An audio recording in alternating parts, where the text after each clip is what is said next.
جس وقت حضرت امام حسین رضی اللہ تعالی عنہ نے شہادت پائی، ایک سفید کبوتر اڑتا ہوا آیا اور اپنے پر و بال کو امام علی مقام کے خون میں تر کیا اور اڑ گیا، حتیٰ کہ یہ کبوتر اڑتا ہوا مدینہ طیبہ پہنچا۔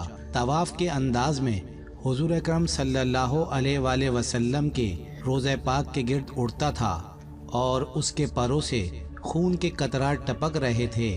اہل مدینہ اس کی یہ کیفیت دیکھ کر حیران تھے کہ معاملہ کیا ہے، اور جب چند دنوں کے بعد انہیں امام علی مقام کی شہادت کی خبر ملی تو انہوں نے سمجھا کہ سب سے پہلے ظاہری طور پر امام علی مقام کی شہادت کی خبر گاہ رسول اکرم صلی اللہ علیہ وآلہ وسلم تک پہنچانے کے لیے یہ کبوتر حاضر ہوا ہے۔ بزرگوں نے ارشاد فرمایا کہ سرخ رنگ کے جو کبوتر پائے جاتے ہیں وہ اس کبوتر کی نسل سے ہیں۔ کنز الغرائب کے حوالے سے صاحب روضۃ الشہداء لکھتے ہیں، ایک یہودی تھا، اس کی لڑکی ظاہری شکل و صورت میں بہت اچھی تھی، لیکن اچانک وہ نابینا ہو گئی اور ہاتھوں اور پیروں میں کوڑ کا مرض ہو گیا۔ محلہ و پڑوس کے لوگ اس لڑکی کو شدید نفرت کی نگاہ سے دیکھتے تھے، یہاں تک کہ یہودی اپنی لڑکی کو لے کر شہر سے باہر اپنے ایک باغ میں مقیم ہو گیا۔ دن بھر شہر میں کاروبار کرتا، شام کو باغ میں لڑکی کے پاس آ جاتا۔ ایک دن اتفاق ایسا ہوا کہ یہودی کاروبار میں اتنا مصروف ہوا کہ شام کو باغ میں واپس نہ آ سکا۔ لڑکی نے تنہا ایک درخت کے نیچے رات گزاری۔ صبح کے وقت لڑکی کے قریب ہی دوسرے درخت پر ایک پرندے کی دردناک آواز سنی۔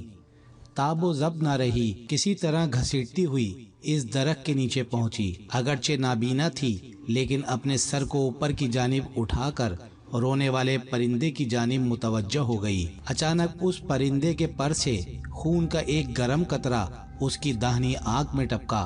اس کی وہ آنکھ روشن ہو گئی۔ پھر خون کا ایک قطرہ اس کے داہنے ہاتھ پر ٹپکا، وہ ہاتھ درست ہو گیا۔ لڑکی نے یہ کیفیت دیکھ کر بایاں ہاتھ پھیلا دیا، اس پر بھی ایک قطرہ ٹپکا، وہ ہاتھ بھی درست ہو گیا۔ اس قطرہ خون کو لڑکی نے اپنی بائیں آنکھ پر مل لیا، وہ آنکھ بھی روشن ہو گئی۔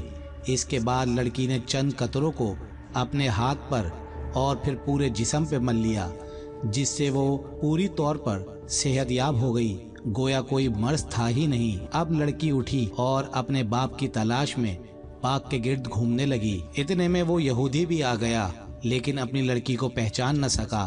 اجنبی عورت سمجھ کر پوچھنے لگا، اے عورت تو کون ہے؟ میں اس باغ میں اپنی ایک اپاہج لڑکی کو چھوڑ کر گیا تھا، تجھے کچھ اس کا حال معلوم ہے؟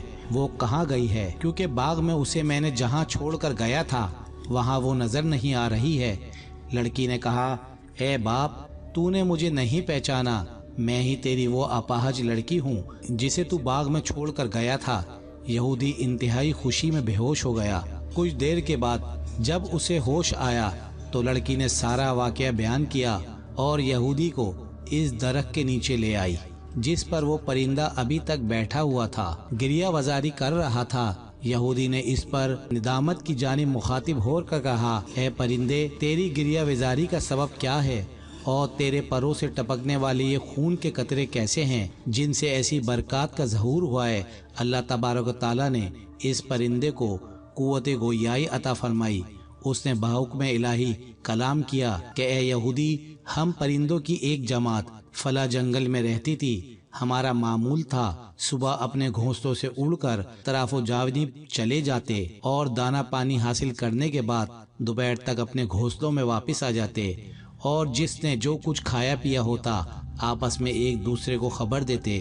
اچانک ایک دن ہم نے ایک ندا سنی کہ نواز رسول امام حسین رضی اللہ تعالی عنہ کی تی ہوئی دوپہر میں کربلا کی سرزمین پر شہادت کا جام نوش کیا ہے، اور اے پرندوں، تم درختوں کے سائے میں بیٹھ کر آرام کر رہے ہو۔ یہ ندا سن کر ہم تمام پرندے کربلا کی سرزمین کی جانب روانہ ہو گئے۔ جس وقت ہم وہاں پہنچے تو دیکھا کہ جگر کوشا رسول حضرت امام حسین رضی اللہ تعالی عنہ شہید ہو چکے ہیں اور ان کے جسم شریف سے ابھی تک تازہ خون جاری ہے۔ یہ کیفیت دیکھ کر تمام پرندے گریہ وزاری میں مشغول ہو گئے۔